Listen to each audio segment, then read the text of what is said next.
They can drive out the brown people and the black and Asian people, or just sink them into the same apartheid they've created in Texas.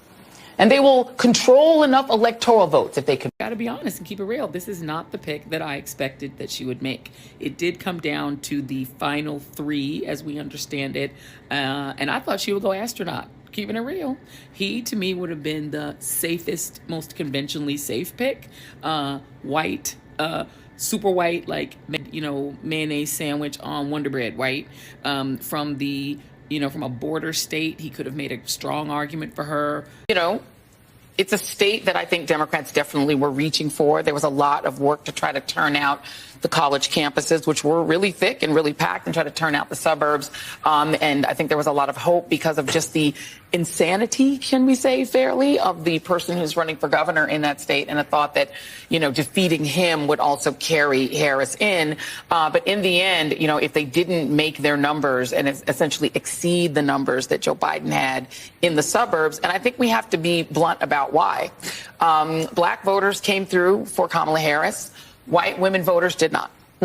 That is what it appears happened in that state, is that if you can't flip enough white women, and we've talked about this on this set numerous times, is that you have a state where you've got a 6-week abortion or a 12-week abortion. I think theirs might be 12 weeks. Yep. But it's a state where women lost their reproductive rights, where there was a very heavy push to get women to focus on not putting in place, re-electing, putting back into the White House the person who was responsible for taking those rights away and restoring them.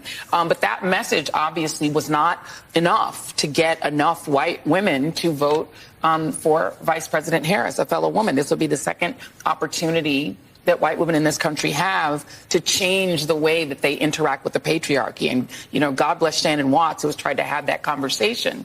But if people aren't receptive to it, and if people vote more party line or more on race than on gender and on protecting their gender, there's really not much more that you can do but tell people what the risks are and leave it to them to do the right thing. We need to look at all of our domestic terrorism and say this all is a problem. And last word to you on this, Charles, because this is the challenge, is it's very difficult to feel safe when on top of everything that Mayor Landrieu just said, you also have politicians that have a self-interest in lying about everything because it helps them with a political narrative, not concerned about the human narrative that could actually be really helpful.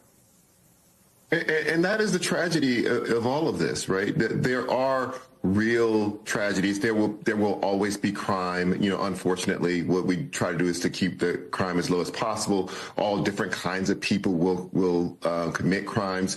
The problem here is that you jump on one sort of crime, one crime committed by one name that sounds exotic, one brown face, rather than looking at all of the domestic terror that we face, including what the FBI says, is a really big problem, which is young white men in America. We need to look at all of our domestic terrorism and say this all is a problem. Indeed, exactly. And it is Americans that we need to be talking about. This is about us. Charles Blow, former New Orleans Mayor Mitch Landrieu. Your thoughts. Byron Donalds, who walked out after Dixie was played in New York and has no shame there. Mm-hmm. They say he's going to be the governor of Florida now. Yeah, every community has what I call their chickens for Colonel Sanders. Muslims had their halal chickens. The black community has their chickens. Byron Donalds is a grown-ass black man who referred to Donald Trump as his daddy. And what I want to tell the Byron Donalds, and every community's got a Donald. I got a Kash Patel. We got a Nimrata, yeah. We got a Haley. We all got them, all right? What I want to say is this. They'll never love you. They'll never love you. No matter what you do, they'll never love you. You can never wipe out that brown or black skin. Hey, I just want to give some free advice to the white progressives, particularly white progressive women who may be thinking about marching against the Trump victory, maybe putting back on the P-word hats and doing that thing. I would just say probably don't send any of those invites to any black women you know. I'm just going to tell you right now, they're not coming. I'm pretty sure black women have resigned from the Save America Coalition, Save Democracy Coalition, and definitely the Save the Democratic Party Coalition. I think that's probably not happening. I would just keep those invites maybe among your own friends because I don't think they're coming. But yeah, I think black women are now on the Save Black Women prioritize Black men and prioritize Black communities, Black businesses, and the Black spaces, but save America, save the Democratic Party. Yeah, I don't think that's happening. The former and future president is moving quickly to fill the clown car and round out his cabinet before he changes his mind and fires them all. Moments ago, Trump announced that he has selected Fox Weekend morning show host, you can't make this up, Pete Hegseth, to serve as Secretary of Defense, because why not? And it's this idea of I want to be with the side that's waving the biggest flag. I want to fit in. And there is a huge element, to be honest, of anti-Blackness in a lot of this, anti-Black Americanness specifically. And Paola and I have talked about this, that there is a part of that anti-Blackness is a piece of it, even though Enrique Tarrio, who's the head of the Proud Boys, is a Black Latino, but he's down with white supremacists, down with them. And there's this idea that I'm Black, but I'm not Black. I may look Black to you. I may be Black if I'm walking through Bloomingdale's and get followed around. But in my mind, I'm identifying with whiteness because whiteness means privilege and it means not being a Black American. This has to be unpacked because this shift among Latino men is significant. And it says something about where we're going in this country, about whether we can create an appeal. There's also, the last thing I will throw in is the creation of the idea that everything that Vice President Harris was proposing is communism. That is a potent argument for a lot of Latinos. In America, there's a thing about both white vigilantism and white tears, particularly male white tears. Really white tears in general, because that's what Karens are, right? They Karen out, and then as soon as they get caught, it's like, Green Waterworks. White men can get away with that too. And it has the same effect. Even as the right tries to politicize the idea that masculinity is being robbed from American men by multiculturalism and wokeism, they still want to be able to have their tears. What really stands out about white anti-vaxxers in particular is that they act like their freedom has been taken. Republicans like Vance and Trump advisor Stephen Miller, who is tangentially connected to Project 2025, have made it a point to block these disbursements. In Project 2025, folks like Miller, Vance, and Trump want to nationalize their long-term goal of putting a stop to what they call anti-white racism, which is just another way of saying we're sick of America being held accountable for actual racism. Under Project 2025, the Department of Justice would play the central role in executing their national policy of reversing racial progress. They would force the DOJ's Civil Rights Division, which is responsible for enforcing federal statutes that prohibit discrimination based on race, color, or religion, or sex, disability, or national origin, to refocus, moving away from what they call affirmative discrimination and ensure, quote, lawfulness, which essentially means protecting the people who've had access and opportunity all along.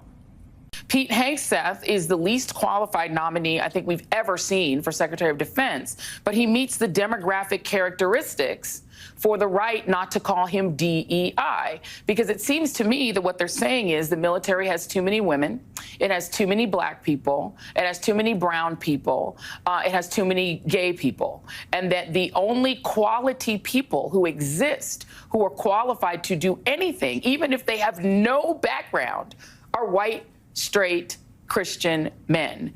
That's how I read it, Major General Eaton, that they're essentially saying that they need to drive out the non-white Christian men out of the military. Would that make the military better? Could not protect his wife from rape, could not protect his son from lynching. So again, why would you quote that era and say that at that time, the family all being in the home together was something we should think of as a good thing? Well, first of all, Joy, the story you bring up and you're bringing up is a tragedy, one of the great tragedies of the Jim Crow era. This is why those policies were so they were disgusting and distasteful. All I was talking about, Joy, was the benefit of a man in the family. Again, sir, I'm sorry, I let you talk for a long time. Sorry, talk over you. You've gotten a chance to speak a lot, Congressman. You're going to answer my question now and not filibuster. This is the question you want. This is the question you need to answer. That's what I'm trying to answer. That's what I'm trying to answer, Joy. Give me a second. Take a breath. Take a breath. If a Black man could not protect, it's my show. If a black man, a black father, could not protect his wife, his son, or himself from lynching and violence, how is him being in the home mean that that is an era that was better for the black family, or that we should think of as a good thing? First of all, Joy, I never said that it was better for black people in Jim Crow. I have never said that, and even my own words say that. If you're talking about the importance of black fathers in the home, or frankly, all fathers in the home, it is always for the betterment of children, to have leadership, yes, for safety. So having two people in the home to help provide the economic needs for those children so the family can succeed. That is a wonderful thing. We should always get back to that, not to Jim Crow. And this is the point of the gaslighting and the lying that is occurring with what I said. Don't try to impose the fact that the marriage rates were better in the higher, I want to be clear, higher in the Jim Crow era to mean that I think Jim Crow is great. That is a lie. That is gaslighting. I would never say such a thing, which is why the Jim Crow era was destructive of black people. You brought it up. You're the one who brought it up. Let's get one more question. And now you're trying to gaslight like everybody else is trying to gaslight. The timeline was when, okay, one more thing. The poverty rate during Jim Crow was 55.1%. More than half of families were impoverished. You also said, and I'm quoting you again, during Jim Crow, more black people were not just conservative. Black people have always been conservative minded, but black people voted conservatively. Black people weren't allowed to vote at all during Jim Crow. Well, first of all, there were areas in the United States where black people did vote. Under Jim Crow? It wasn't universal throughout the United States. So let's just be perfectly honest about that. I just told you it was not universal. We know Jim Crow wasn't there were areas, but obviously black people were suppressed from voting. That's what the purpose of not just the 64 and the 65 voting rights back with so many others. But let's get back to what I was saying. So you're inaccurate there. All I was talking about is about black families. No, I'm not being inaccurate. During Jim Crow, more black people voted conservative. They didn't vote conservative because they weren't allowed to vote. That is the essence of what Jim Crow is. So again, Joy, I'm going to come back to my original point. It is talking about the family unit, having more fathers in the home, which creates better people going forward. Last question, and then I'm going to let you go. Last question. We're out of time, but I'm going to give you one more question.